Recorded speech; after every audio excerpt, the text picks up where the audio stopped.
আপনি যে এই অসময় পাতাকপি লাগাইছেন, এটা লাগিয়ে আপনি কেমন লাভবান হচ্ছেন? এদের এক বিঘিতে 1,30,000 32,000 বিক্রি হয়। এবারে তো একটু কোভিডও সমস্যা গেল, সমস্যা এই এখন তাও 600-700 কি ওজন আছে ট্রাক্টরতে।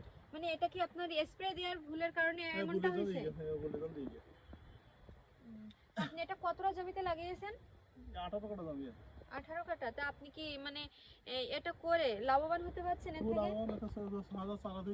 মানে বছরের প্রথম সবজি এটা আপনি লাগিয়েছেন? প্রথমেই, তারপর আবার লাগাই যাবে, দুবার লাগাই। মানে দুইবার নেবেন দুইবার। একই সবজি, এটা দুইবার নিতে পারবেন।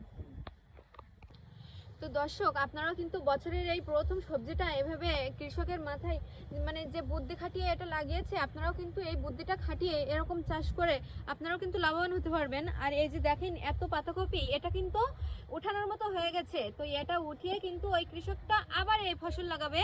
তো এ থেকে কিন্তু ওই কৃষকটা অনেক লাভবান হবে। তো আপনারাও এরকম বুদ্ধি খাটিয়ে এরকম ভাবে ফসল চাষ করেন, এই পদ্ধতিতে আপনারাও লাভবান হতে পারবেন।